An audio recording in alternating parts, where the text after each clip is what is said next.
Hey do, my name's Amethyst and happy Pride Month! But I'm not feeling like a happy ducky today because I'm going to be reviewing a very irritating book that happens to have LGBT themes. Released in 2019, My Brother's Name is Jessica is a YA novel written by John Boyne about a 13-year-old boy who struggles to accept that his older sibling is a transgender girl. For those unaware, John Boyne is the author most famous for writing The Boy in the Striped Pajamas, a best-selling novel which was also adapted into a movie that has been heavily criticized for its dangerously inaccurate depiction of the Holocaust. In terms of John Boyne as a whole, his morality is quite concerning. Despite being an openly gay man, he has no understanding of the label cisgender to the point where he refuses to use it, and in the 2020s, he has been calling himself an honorary TERF, even going as far as to stand in solidarity with J.K. Rowling. Yeah, for someone to write a book with a trans character in it, only to then cite an entitled transphobe is a worrying sign that this book is not going to be a good one. Hell, even the title is a red flag because it makes a book feel like clickbait. Anyway, I better stop dawdling and get on with the review. Brace yourselves, folks. It's not going to be a fun one. On the surface, My Brother's Name is Jessica tells a pretty straightforward story that a lot of LGBTQIA fiction dives into. The narrative centering on someone coming out as one of the letters in the rainbow and the obstacles that occur because of it are very commonplace because there's relatability for readers who identify as queer. But stories like that usually shine because the queer character is the main character, whose point of view we experience alongside them. In the case of My Brother's Name is Jessica, the titular Jessica is not the main character. Her younger brother Sam is the main character, whose POV we experience, and it creates a ricochet of problems. There's nothing necessarily wrong with centering a trans storyline on a sibling who doesn't understand the trans experience, because it does offer a perspective that's never usually explored, but readers never get to experience Jessica's POV alongside Sam, and it's such a shame because the book makes it very clear that Jessica's suffering from having an unsupportive family, and when the book finds time to let Jessica express how she feels as a trans girl, it displays a nuanced understanding on what it feels like to not fit into the labels given to you at birth, and how the concept of gender isn't defined by societal norms and what's between your legs. But these kinds of moments only happen in 3 chapters out of 10, so all we're stuck with is the prominent perspective of transphobes.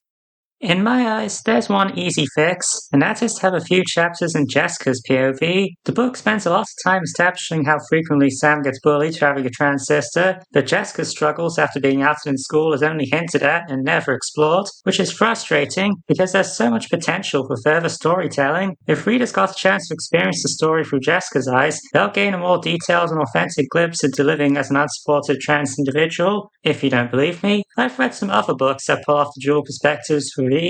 Birthday by Meredith Russo centers on 2 protagonists, one is a trans girl and the other is a cis boy, and every scene is explored in both of their perspectives, making them both compelling in the process. And Stay Another Day centers on a chaotic Christmas in the perspectives of 3 siblings, and the perspective jumps give readers a chance to understand how messy its protagonists are. But I'd let bygones be bygones if My Brother's Name is Jessica had characters worth reading about.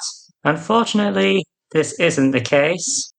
The absolute worst thing about reading My Brother's Name is Jessica is that a huge selection of the characters are downright insufferable. Sam and Jessica are 2 of the worst parents I've read in a book. They don't listen to their kids, they're downright neglectful because they're wrapped up in their political careers, and when it comes to Jessica's identity, they are completely unsupportive. They think Jessica's identity is a threat to their careers, they demand that she stays in the closet, they refuse to understand what she's going through, and even go as far as to contemplate electroshock therapy and threaten to cut off her long hair and ponytail. The book tries a little bit to give the mother an arc, but the father is straight up mean, expressing the most verbal hostility and embarrassment towards his daughter.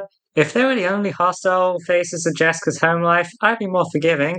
But Sam, the main character of the whole book, is not off the hook. Despite being introduced as someone who idolizes his older sibling, his lack of knowledge on trans identities ends up being manifested in frequent mentions of willies and woe is me tangents on how much he doesn't want things to change and that he doesn't want a sister, but would rather she remain his brother. In fact, when he gets bullied at school, he blames Jessica, even though none of it is her fault. With all these poor qualities, Sam is meant to have an arc where he gradually learns to accept Jessica for who she is, but due to the book's rough pacing caused by standstill storytelling told through 10 chapters, none of this character development feels earned, and all it does is culminate in a rushed ending where everything is resolved far too quickly. To make matters worse, the book expects readers to feel sorry for these closed-minded characters. Just because they express concerns over the prejudice trans women suffer from won't change the fact that when I read this book, I find myself feeling sorry for Jessica for being trapped in an abusive system and frequently wishing she escaped from it permanently.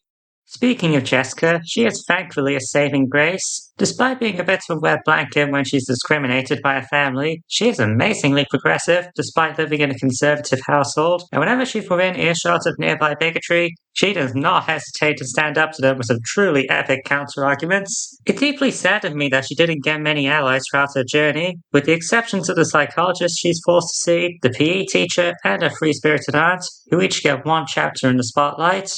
Overall, My Brother's Name is Jessica is not a book I recommend people read, especially when trying to understand the trans experience. I do believe there are some good intentions when the book allows itself to empathize with its title character, but the questionable writing decisions and many unlikable characters make the book feel like a misguided effort that squandered any chance of true allyship. Luckily, there are plenty of LGBTQIA plus books to choose from instead of this, so I can happily live the rest of my days ignoring it. If you liked what you saw, feel free to like, comment, and subscribe if you want to see more from little old me. This is Amethyst Orlando, making the internet a more chill place to be.